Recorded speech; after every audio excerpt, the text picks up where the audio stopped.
اللہ تعالیٰ مغفرت فرمائے، ساجد میر صاحب سیالکوٹ شہر میں وہ مسجد قریب ہے، غالباً ابراہیم مسجد ہے، جہاں پر یہ دیتے تھے خطبہ وغیرہ۔ اچھا، اس کے بالکل قریب ہی ہمارا گھر ہے۔ آپ شاید نہیں جانتے ہوں گے، سیالکوٹ میں اس کے بالکل قریب وزیر پورا ایریا ہے، ہمارا وہاں گھر ہے۔ تو ان کے وہاں مجھے نماز پڑھنے کا بھی موقع ملا ہے، درس بھی میں نے، بہت اچھے اور نیک انسان تھے،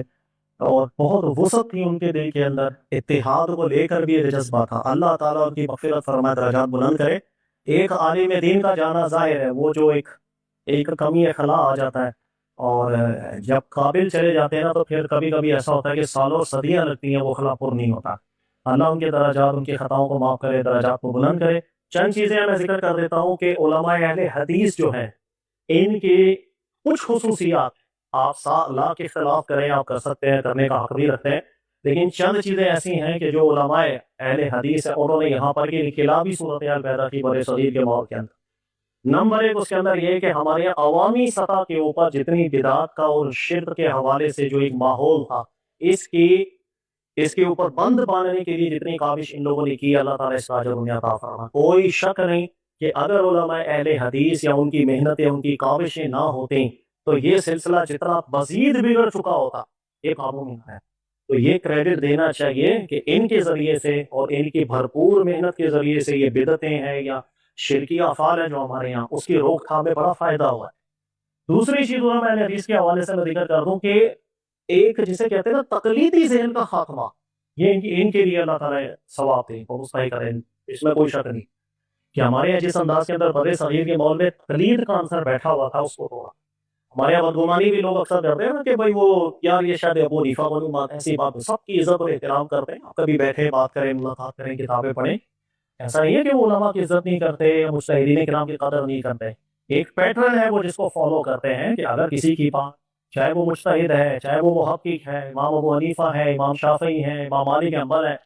رسول اللہ صلی اللہ علیہ وسلم کے بعد کسی کی بھی بات اگر دلیل میں کمزور نظر آتی ہے، تو وہ وہاں جائیں گے جہاں انہیں قرآن و سنت لے کر کے جانا ہوتا ہے۔ تو اس عالم کی، اس محقق کی دعا کرتے ہیں اللہ ان کو ثواب دے، لیکن اس کو ہم عمل نہیں کر سکتے۔ یہ ان کا پیٹرن ہے، کہنا وہ تمام علماء کے اقوال کو پڑھیں گے، اجتہادات کو دیکھیں گے، پھر دیکھیں جو بات دلیل میں زیادہ مضبوط ہے اس پر عمل کرتے ہیں۔ تو یہ ایسا نہیں، آپ بیٹھے ہیں علماء کی صحبت میں آپ کو پتہ چلے گا، ایسا نہیں کہ وہ مجتہدین کرام سے متعلق کوئی بغض رکھ کے دلوں میں بیٹھے ہوئے، ایسی بات بالکل نہیں ہے۔ اور تیسری چیز یہ کہ یہ میرا ذاتی تجربہ ہے، ظاہر ہے کہ اہل حدیث مکتب فکر سے میرا تعلق نہیں ہے، لیکن سلام دعا جتنی دوستی یاری میری رہی ہے، آج بھی ہے، میں جس تجربے پہ پہنچا ہوں، توبہ کرنے کے اندر، یا ان کو پتہ چل جائے کہ ان کا موقف غلط ہے یا دلیل کہیں اور مضبوط ہے، سب سے زیادہ جلدی سے رجوع کرنے والی طبیعت میں نے انہوں نے دیکھی۔ یہ میرا اپنا ذاتی تجربہ ہے، میں مطلب 100% لوگوں کی بات نہیں کر رہا ہوں، میں اپنا ذاتی تجربہ آپ کو بیان کر رہا ہوں کہ میرے پاس بھی بہت سے لوگ آتے ہیں، بہت سے فرقوں سے متعلق ہیں، فکروں سے متعلق ہیں، اور کسی فرقے والے کو توبہ کرانا بڑا عذاب ہے، دنیا کا سب سے مشکل کام ہے، وہ نہیں مانتا غلطی، وہ بجا لے اس کے لیے کہنا کہ آپ غلط ہے۔ لیکن یہ چیز میں نے دیکھی ہے الحمدللہ، اہل حدیث جو فرقے سے لوگ متعلق ہوتے ہیں، ان میں بہت بڑی تعداد ایسی ہے کہ آپ ان کے سامنے جب دلائل رکھتے ہیں اور وزن محسوس کریں تو وہ مانتے ہیں، کہتے ہیں ٹھیک بات آپ یا وزن۔ اس چیز کا مجھے بہت تجربہ ہے، یہ چیز مجھے اچھی لگتی ہے کہ فرقہ واریت کے ماحول کے اندر یہ طبیعت سب سے زیادہ یہاں دیکھنے میں ملی ہے۔ اس کے مقابلے میں باقی افکار، باقی فرقے،